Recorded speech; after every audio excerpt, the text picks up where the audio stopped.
जय जय राम। सादा नमन परम प्यारे राम, परम पूज्य गुरुजन, परम दिव्य आत्माएं और आप सबके मंगलाशीष लिए परमेश्वर अकारण कृपा करके अपने श्री चरणों में लेकर आए हैं। उनका बारंबार धन्यवाद, अनंत बार धन्यवाद, अनंत बार धन्यवाद। गुरुजनों की अकारण कृपा से वे हमें इस समय मन के रूपांतरण में लेकर आ रहे हैं। उनका अनंत बार धन्यवाद, बहुत बहुत धन्यवाद।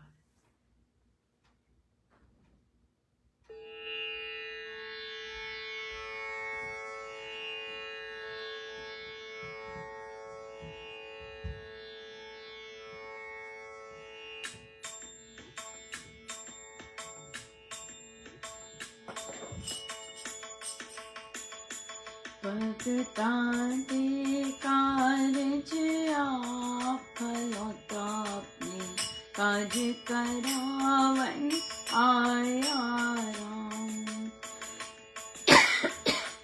भगता दे कारज आप फलौता अपने काज करावन आया राम।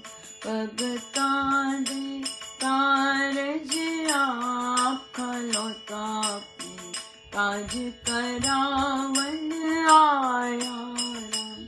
मैनू अपना बनावन आया राम ने बिगड़ी संवारन आया राम। मैनू अपना बनावन आया राम ने बिगड़ी संवारन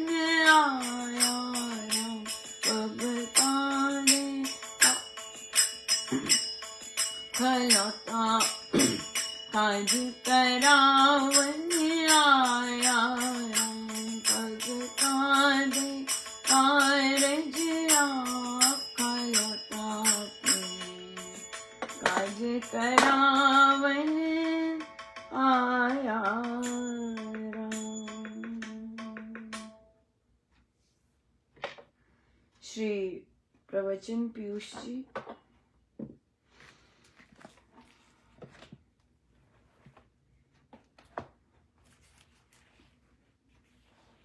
पृष्ठ 310 निष्काम प्रार्थना।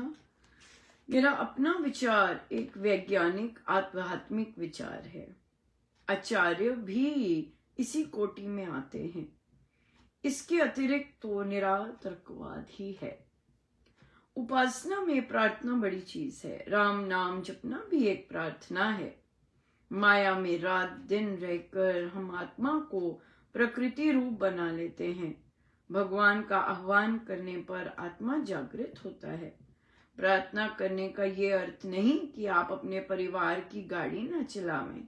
इसमें तो सेवक भावना है, इसमें आडंबर नहीं है। यस, महाराज बार बार कहते हैं जो सत्संग और सेवा और ये सब करते हैं उन्हें कुछ भी छोड़ने का जरूरत ही नहीं पड़ती है। अपने आप सारे काम होते हैं। यस, और फिर जब अपने आप सारे काम होते जाते हैं, क्यों? क्योंकि आप गुरुजनों की आज्ञा लेकर उनकी शक्ति से ही सारे काम कर रहे होते हैं। तो वे सारे के सारे काम बहुत ही सुंदर संभव बनाते हैं।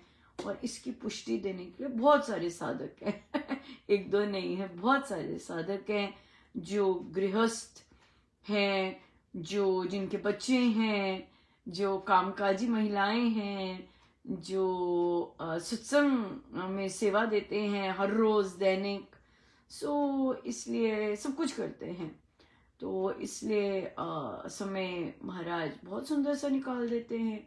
अगर हमारे अंदर इच्छा है तो हम बहुत बहुत कुछ कर सकते हैं। एक चीज नहीं, दो चीज नहीं। मुझे याद है जब मेरा विवाह हुआ और तो मैं यही सोचती थी, अरे बाबा मुझसे एक ही काम होगा, या तो मैं घर का कर सकती हूँ या मैं बाहर का नौकरी कर सकती हूँ। तो देखिए महाराज ने कैसे सब कुछ ही रूप रेखा सब कुछ ही कैसे बदला कि आप एक नहीं वे कितने कार्य आपसे दिन में करवा लेते हैं और आप करते ही जाते हैं। तो ये महाराज की बात यकीनन जब हम उनकी आज्ञाओं पर चलते हैं, आदेशों पर चलते हैं, तो बिल्कुल जो जो उन्होंने लिखा है वो बिल्कुल यथार्थ होती हैं, और या सब कुछ संभव बनता जाता है। या बिल्कुल। सो बहुत ही अच्छा दिन रहा आज का। तो भजन संध्या बहुत ही आनंद आया, और सभी साधक, खासकर कई नए साधक भी आए, और मुझे बहुत अच्छा लगा जब उनकी चॉइस ऑफ भजन बहुत इम्प्रूव्ड हुई, पिछली बार से। और चाहे वे साज और उस पर वहां तक नहीं पहुंचे अभी, लेकिन सोच जो है वो बदलनी, और आपके भजनों से आपका जो रूपांतरण दिखता है, बहुत बहुत अच्छा लगा, बहुत ही अच्छा लगा। बहुत सुंदर भजन, बड़े मीठे भजन। आज तो महाराज का मुझे आदेश था कि सभी भजन मीरा भजन हो तो मुझे मीरा भजन में भी देखना पड़ता है कि कौन सा भावों के अनुरूप है ना, इसलिए तो। और फॉर्चुनेटली वो सब भजन मिले जो कि जैसे हम हैं प्रभु के श्री चरणों में, बिल्कुल वैसे भजन उन्होंने दिए, तो बहुत बहुत बहुत बहुत सुंदर रहा। हमारी एक बैठक में ऑनगोइंग चर्चा चल रही थी, जिसमें यहाँ से शुरू हुआ था कि एक साधिका जी का अपना परिवार में रिश्तेदार जो लगते हैं, तो उन्होंने उन पर बहुत ही सारे परिवार के सामने गलत और गंदी बातें बोली, और उनका सारा ससुराल परिवार चुप रहा, यहाँ तक कि पति भी चुप रहे, कुछ नहीं बोले। और तो फिर उनके 2 वर्ष बाद वो किसी ऐसे फंक्शन में थे जहां वो महिला भी आई हुई थी, उनके पति उनसे बात करते हैं अच्छे से, उनके रिश्तेदार रहे हुए हैं वे बहुत क्लोज। तो पति ने पत्नी को कहा कि तुम भी उनसे बात कराओ। तो पत्नी ने कहा नहीं, मैंने आपको नहीं रोका कभी, मैंने आपको कुछ नहीं कहा कि आप अपने रिश्तेदार से बात करें या ना करें, लेकिन आप मुझे नहीं कह सकते, आप मुझे नहीं कह सकते क्योंकि मैं नहीं अभी रेडी। तो इसी तरह से एक साधिका जी ने कहा कि मेरी कॉलीग हैं और उनके घर बहुत लेट बच्चा हो रहा है। तो उनकी जो कॉलीग है वो प्रेग्नेंट है।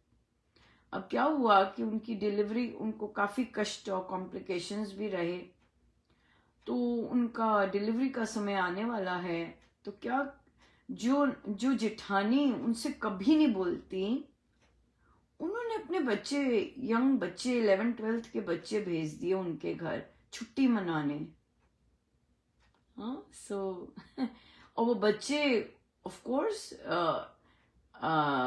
11th-12th के बच्चे अगर साधक और वैसे नहीं है, उन्हें हेल्प करनी नहीं आती है, और वो भी उनके रिश्तेदार जिन्होंने कभी बात ही नहीं की है, सडनली पहुंच गए, राइट, वो छुट्टी मना रहे हैं। अब इससे क्या हो रहा है कि ऑफ कोर्स जो वे महिला हैं उनको खूब एक्स्ट्रा काम करने, क्योंकि जब 2 कपल होते हैं वहां पे एक दूसरे से मिल बांट कर आपका चल जाता है इतने वर्ष की मैरिज में।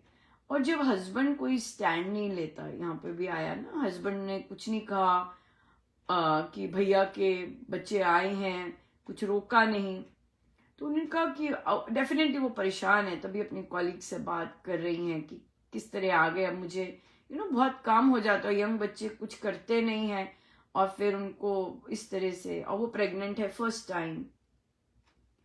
तो उन्हें यही कहा कि जबकि वो साधिका नहीं है, तो उन्हें सबसे पहले तो ये आता है कि उनके पेरेंट्स सपोर्टिव हैं कि नहीं है। तो उन्होंने कहा नहीं, पेरेंट्स सपोर्टिव है, तो उन्हें अपने घर चले जाना चाहिए।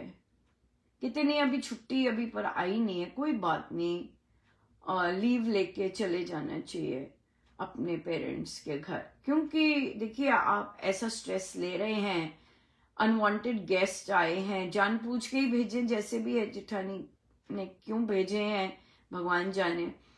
तो जब इन लॉज केयर नहीं कर रहे, जब पति ने कोई आवाज नहीं उठाई, देन यू हैव टू से आस्क योर हस्बैंड, देखिए कि मेरी टिकट बुक कर दीजिए, मैं कल घर जाऊंगी। अब नहीं नहीं पैसे ऐसे वैसे नहीं, कोई बात नहीं, वो अर्निंग है।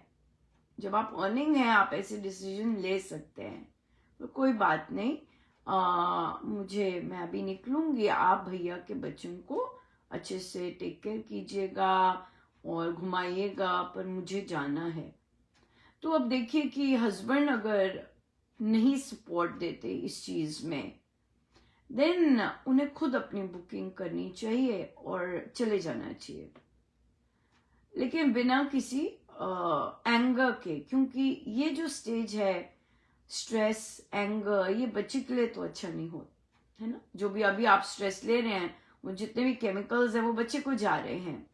और फॉर्चुनेटली आज ही हम बालकांड में पढ़ रहे थे, हमारी बैठक थी कि कैसे सभी माताओं ने कैसे कैसे वीर भाव, कैसे कैसे एनवायरमेंट में कैसे कैसे अपने मानसिक भाव रखे जब जब उनका यज्ञ हुआ था, राइट, श्री रामायण जी में।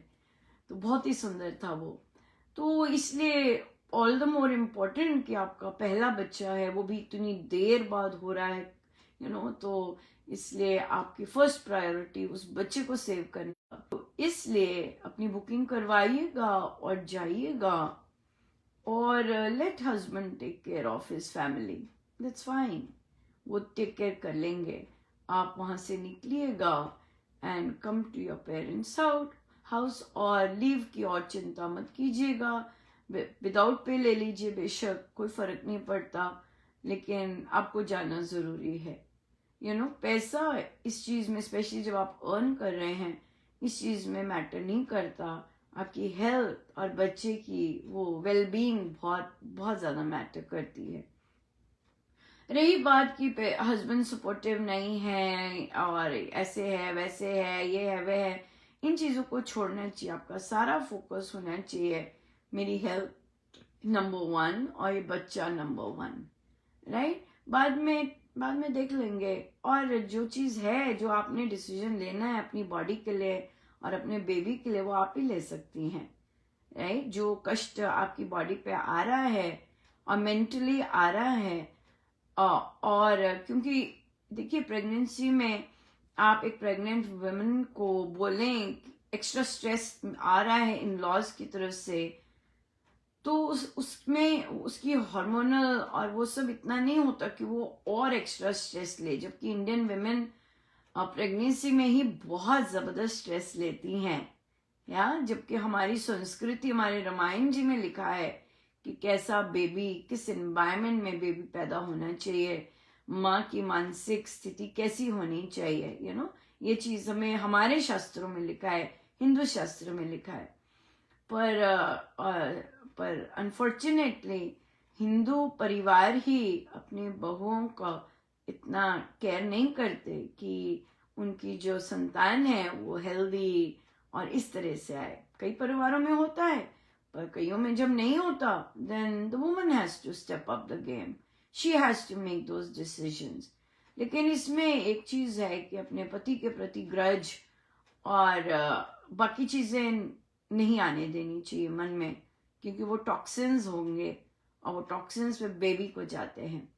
इसलिए अपना जो मन है वो शांत रखकर अपने डिसीजंस पॉजिटिव लेकर अपने बेबी के लिए कदम उठाने बिल्कुल जरूरी है, राइट। तो इसलिए और भी बहुत सुंदर, महाराज ने बहुत सुंदर रामायण जी से कहा कि प्रभु राम जब पंचवटी में थे और सब उन्हें लेने आए, तो माँ कैकेयी वैसी नहीं रही नहीं थी, राइट। क्योंकि वो जो पल होता है जब इतना सारा ये सब घटनाएं, अनप्लेजेंट घटनाएं घटती हैं, वो समाप्त हो गया होता है, वो ऋण होता है वो समाप्त हो गया होता है।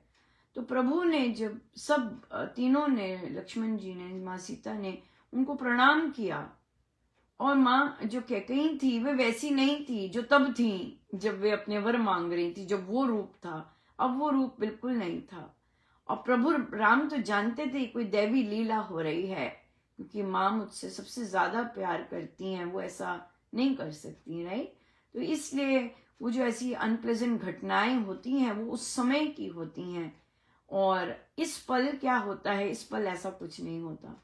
लेकिन ये सब चीजें साधना से आती हैं। जैसी जैसी साधना हम बढ़ाते जाते हैं, हमें समझ आती जाती है कर्मों की, ऋणों की, तो हमारे अंदर हीलिंग अपने आप राम नाम से होती जाती है, राइट। हमें फोर्स नहीं करना चाहिए, फोर्स नहीं, अंदर से अगर रेडी नहीं है बात करने के, फोर्स नहीं अपने आप को करना चाहिए। व्हेन यू आर रेडी अपने आप सहज से हो जाएगा। वो स्वामी जी महाराज की साधना है, बहुत सुंदर। सो बहुत बहुत धन्यवाद गुरुजनों का, अनंत बार धन्यवाद। जय जय राम।